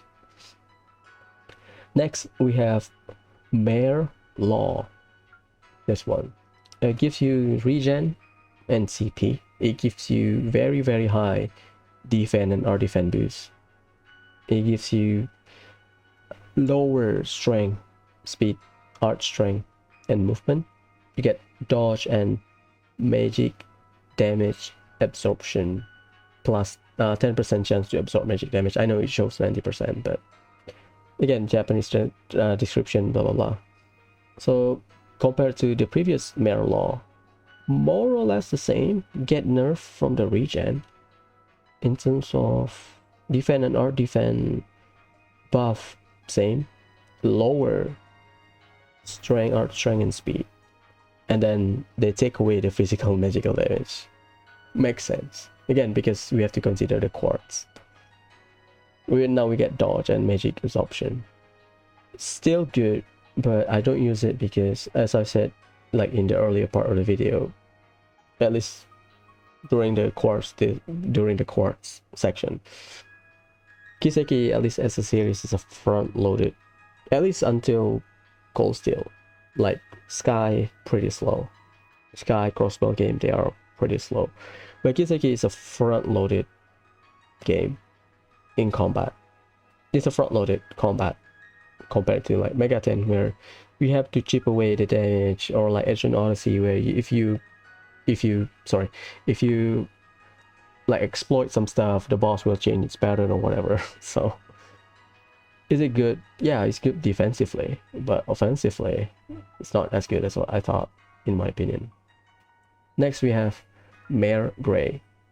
Mare Gray, we have dodge 70%.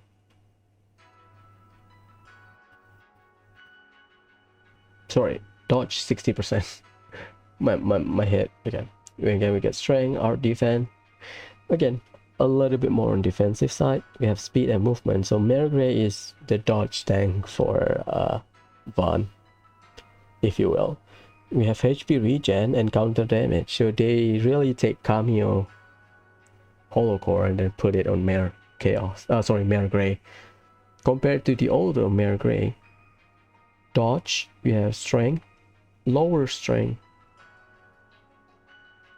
lower art defense, art defense. We have speed, movement, and they take away your physical and magical damage. So Mare Gray is, in previous game, is essentially a good like bulky dodge build, but in this game it's just straight up dodge build. Situational, not as good. Mare Chaos, everyone that played the game knows that Mare Chaos Mare is the best Mare. So Mare Chaos, we got 60% crit rate. Finally, we got physical damage, magical damage, no nerf for now. Not nerf, it changed it. Damage to stun enemies 80%, and then S-craft delay reduced by 40%. Pretty good offensively, and it fits like a physical character build, I guess. And then for older Mare, we have Mare Chaos, we have 50% crit rate, strength art, strength, defense or defense, speed, movement. Yeah, so they remove the physical magical damage, so they remove the stats increase and they give us physical magical damage. I take the 40% damage increase, to be honest. And then S-craft delay, damage to stun enemies, it's fine. I mean, we get 40%. I think, I mean, in Kuro we get stats increase and damage increase, but in this game we got like very large damage increase but no stats increase, but you get a lot of utilities and crit rate, like a lot, like higher crit rate, and it's like I mentioned, it's a lot easier to overcap your crit rate in this game. So is it good, is it bad? I think it's good offensively. You lose some stuff but you get some utility. I think it's fine. So next we have I'll censor that. There are some names that you should not know. Yeah, I'll censor that. Okay. Next we have aim and aim alter. So before we start, they introduced new quartz in the game. Sorry, yeah, they introduced new quartz. They also introduced new Holow Core. Basically, reskin of the current Holow Core we have with some additional Holow Core. But the reskin are all the Kuro Holow Core that we have. So yeah, not a lot of like big changes. Basically, what aim has, aim or aim alter has. So they are just reskin. They both have the same effect. That's why I use alter again. I just want to show you all of the alter quartz. I prefer to have like a different in color, but Falcon being a bit lazy, I guess. Anyways, let's start. So we have aim and aim alter. I think that's how you pronounce it, aim, not aim, but whatever. So healing craft, healing arts and craft heal 30% more HP. More or less the same with the older in the previous game. Art 20%, art defense. So we got bulkier art defense 40%. And art AoE increased by 1 meter. Yeah, still aim fine. Next we have Vine and Vine Altar. Increased movement, same. Lower stats increase, lower physical damage increase, but higher speed. Vine, fine. I mean, fine. I never use it. I never like bother to use it. I don't know why. But yeah, Vine is fine. I think my rating more or less the same. I think I'm just excited that we have a reskin. So basically we have 2 copies of each quartz, each Holow Core, sorry, that we have in Kuro. So I'm just excited about that when I know about the altar version when I play Crimson Sin. So I think my opinion more or less the same from my Kuro explanation. So yeah, it doesn't change much. That's Vine. So let's move on to Salos. Salos in terms of regen, higher HP regen, lower damage increase, hit rate more or less the same. So just balancing out because of the, I guess, higher level of character, because the level of character caps at 150, number 1, and then the addition of all of the new quartz, and quartz are farmable, so I guess they have to consider that. So next we have Cameo. Cameo counter rate same, lower dodge rate again because of quartz. Counter damage double, or like, sorry, yeah, this one, Cameo, sorry. Counter 100%, dodge 40% compared to 50% in the first game. Counter damage 100%. That's a lot compared to just increase 40% counter damage. Plus 100% just means you get extra 100%. Damn. Lower strength a little bit, and crit rate interesting compared to physical damage. Maybe that they just consider, oh, you can use Avenger spell, which is the dodge, the magic dodge, but I don't think I've seen anyone uses it. I never bothered to get the sharp scale Avenger spell. Avenger spell is it? I think it's Avenger something. I don't remember the name. Sorry, I tried to do it by memory. I never bothered to use it. I don't think it's worthwhile to use it, but yeah, whatever. So yeah, Cameo, not a lot of changes. It's just physical damage down, none. Physical damage increase down or gone, but you get extra crit rate. So you can overcap your crit rates. Whatever. Next we have Otis and Otis Altar. Nothing. No changes. Aside from the casting time. No casting time. It's still 40%. I know the screen shows 60%, but it's positive, negative thing. It's the way Japanese, you know, forward statement, backward statement. I don't know how to call it, but basically Japanese translation is they will cast 60% over 60% times faster. So let's say casting time, the regular casting time is 1.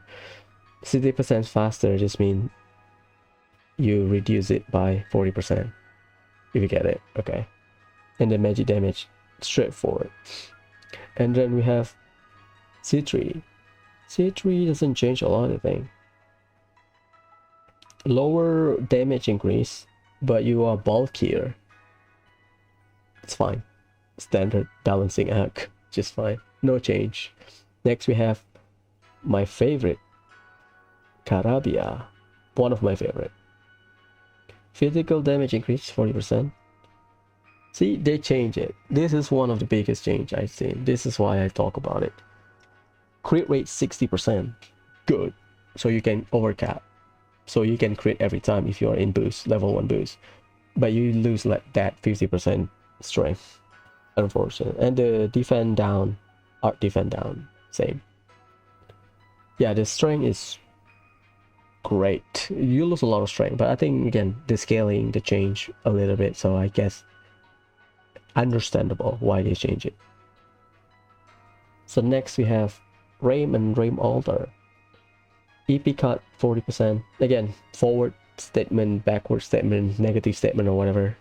That's just a wording difference. In the game we get regen. 9% versus 21%. I guess they have to consider the dual arts, I guess. But everyone, not everyone, aside from characters with 3 drive line slot, which is not a lot of characters, most characters with like 4 slot in their drive line, all of them can use Catar again in this game. That's one of my motivation of why I grind the hell out of Quartz. But yeah, all of them. If you have 4 slot, you can get Catar again and Arc Feather one way or the other, believe it or not. So the EP regen lose a little bit of value because Rain is good if you don't have Catar again. And then magic damage a little bit nerf, but yeah, I think Rain lose a little bit of value. Next we have Buckle. Buckle, you get physical damage, magical damage, you get hit rate, you get dodge, you get crit rate, you get speed, you get movement. Front loaded stats increase. No base stats increase, it's just the modifier that you have. Really good. Let's look at all the Buckle. They remove the HP regen and EP regen. So because regen lose a little bit of value, because I mean it's good like in the early mid game, but once you get, I think you can get Catar again quite easily on all character. If they have 4 slot, you can get Catar again easily, in my opinion. Yeah, so still usable, but I appreciate the EP regen, like for Rain and Buckle in early mid game, but like end game it's just a waste of slot. So I appreciate the new Buckle change. So you lose stats increase, hit rate, crit rate, dodge, so you get movement. Okay. Oh yeah, that's fine, I think. O's 10% chance to absorb. Yeah, I get nerf 5% in terms of damage. O's and O's alter, same. Next we have Gap and Gap alter. So let's talk about Gap. So before we talk about Gap, I want to talk about the S-Craft change. So because Gap has some gimmicky use in the first game. If you want to build like a gimmicky build, Gap has its own use. You just unleash 2 S-Craft back to back and then switch your S-Craft spammer, right? So in this game, Gap lose a little bit of its value because of the, you cannot spam it essentially. That's why, that's the only reason. in terms of stats, nothing changed. You still get plus 100% damage increase, you still get 40% delay reduction, which is good. But because the way S-Craft changes, Gap as a whole not as good, because the gimmick of Gap is for S-Craft spammer, right? So unfortunate. Next, Lorray. Lorray got changed. So the EP cost increase and art damage increase, same. In previous game we get stats and speed increase and magic damage increase, but in this game Lorray is better because of the casting time reduction. Very pog. So I take the casting time reduction over speed and art boost, in my opinion. That's how I see it. So Lorray and Lorray alter, chef kiss. Next, let's talk about Nagi. Nagi, you get higher crit rate, you get lower crit damage, but you get like a shit ton of speed. Really good. Yeah, it's really good. That's it. Slight nerf, but again, balancing and level curve. Last one, we have Bathim alter. What is Bathim and Bathim alter?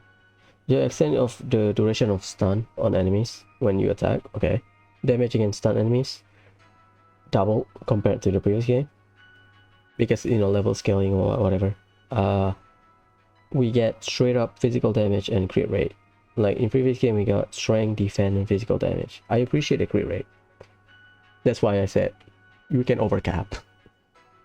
So essentially that's all there is to it for like the basic quartz that we got from the comparison between the quartz that we have in Kuro and the quartz that we have in the altar version with its altar version in Crimson Saint. All the altar version has the same effect as the regular version. Slight nerf, blah blah blah. We have some new quartz, so let's get into it. I'll censor the name, I guess. I need to. Okay. We end at Batim. Okay, let's start with Yakumo. Yakumo has the same issue as Gap, but it has some saving grace, I guess, compared to Gap. Because Gap is just straight up S-Craft centric, but because Yakumo you get some stats increase. So at least if you lose the S-Craft privilege, you get some stats increase. Yeah. Next we have Flow. It's Flauro. This is a demon name, right? So Flauros, Flow. A little bit like Lorraine on the first line. EP cost increase, art damage increase.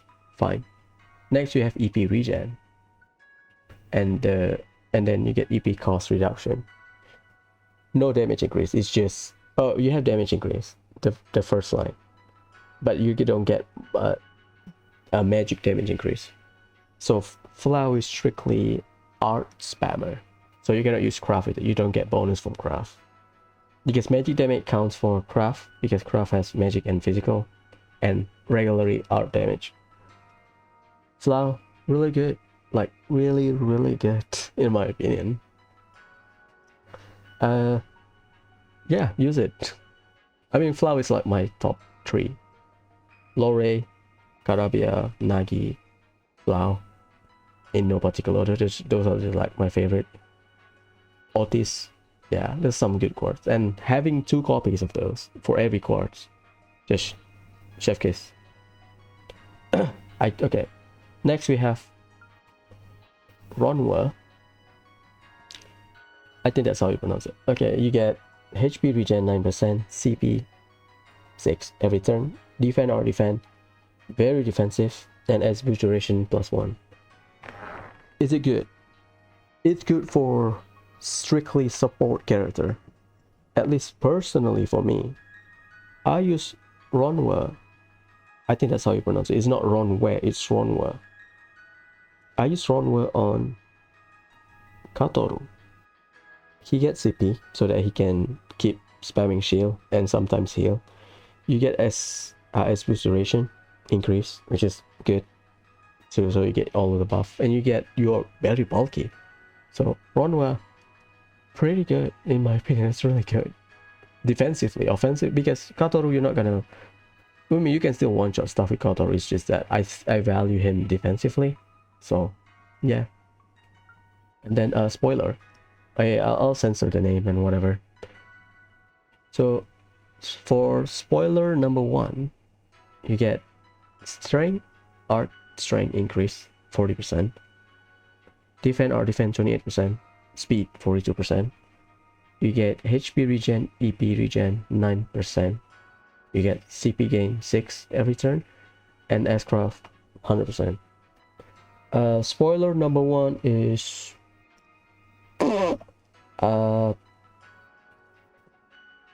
it's fine. Also, I hope that people that watch this video don't read Japanese, so that I don't have to censor everything. I just have to censor the name, because the S-Boost ability has some description, but they don't refer to the name, so whatever. Well-rounded quartz, a good sustain and a good bonus. That's all I can say. You don't get damage increase, understandable. I use spoiler number 1 on Fee because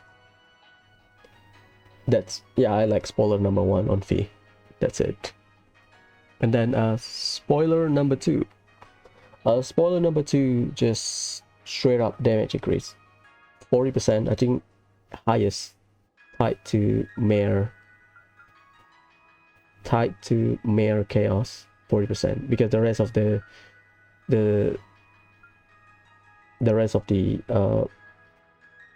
Holow Core are all 20-25%. So spoiler number 2, really get 40%, 40%. No stats increase, but you get like defensive stat increase and then 60% crit rate. So like Nagi.